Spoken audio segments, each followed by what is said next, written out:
The Rooster and the Fox.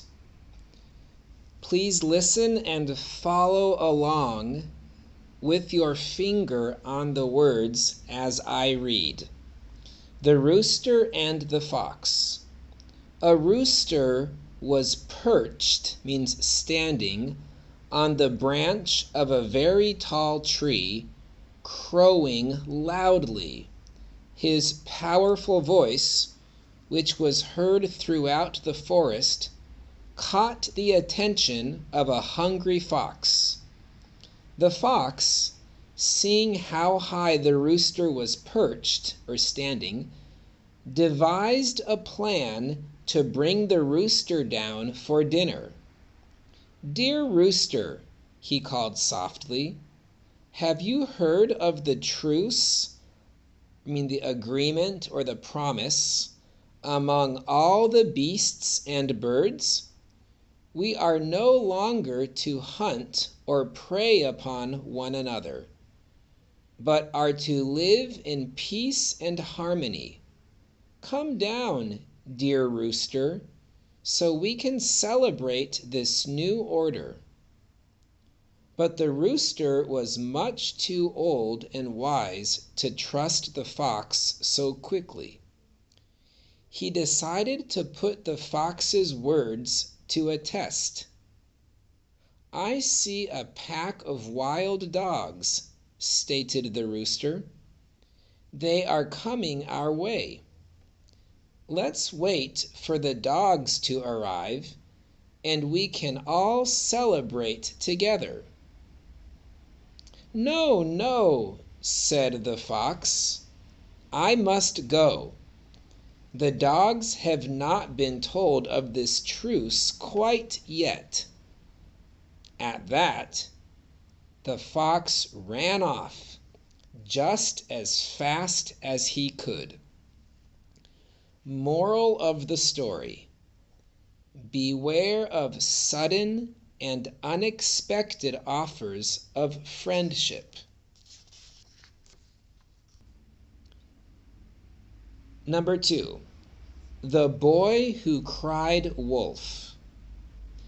Every morning, a poor shepherd sent his son to watch over their sheep as they grazed. Grazed means to eat grass.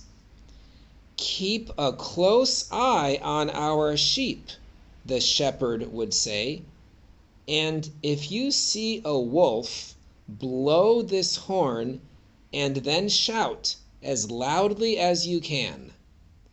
The villagers will come running to you." Day after day, the boy stood in the meadow or in the grass all alone. He had no one to talk to and no friends to play with. He yearned for excitement and began to wish a wolf would actually come or really come. Toward the end of a particularly long day, the boy thought of a plan that struck him as great fun. First, he blew his horn, signaling that he needed help. Then, he cried out in his loudest voice, "Wolf! Wolf!" 3 villagers ran to help him. They found no wolf, but thought the commotion may have scared the creature or the animal away. That night, the villagers fussed or complained over the shepherd boy, or fussed means to think you are very good. The villagers fussed over the shepherd boy and credited him for saving the flock. Means the flock was saved because of the boy.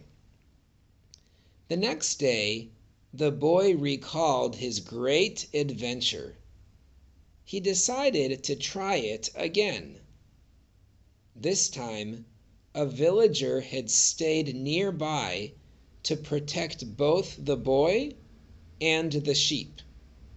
It became clear that this was just a silly prank.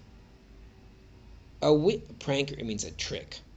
A week later, a pack of hungry wolves emerged from the forest and began to snatch up the sheep. Emerge means to come out from, and snatch means to grab. The terrified young shepherd blew his horn and yelled at the top of his voice, "Wolf! Wolf!"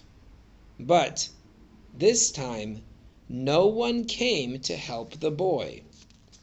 Moral of the story: always be honest. People who have been known to lie may not be believed, even when they are telling the truth. Story number 3. The Shepherd and the Wild Goats. As a poor shepherd watched over his goats, a fierce storm blew in. Thinking quickly, the shepherd drove or guided his flock into a nearby cave for shelter. Upon entering the cave, he found that a flock of wild goats had taken shelter there as well. The shepherd looked at his meager flock, or his small flock. He thought, if I tend to these wild goats, perhaps they'll stay with me. I could double my flock in hardly any time at all. Tend means care for. The storm raged on, and the goats became hungry. The shepherd fed the wild goats the best of his grain, or his food, and made sure they had plenty of clean water to drink. "Stay with me," he told the wild goats, "and you shall have the freshest of water and the finest of grain." Since he had planned only for his own flock, he gave his own goats only a small handful of grain. Finally, the storm passed.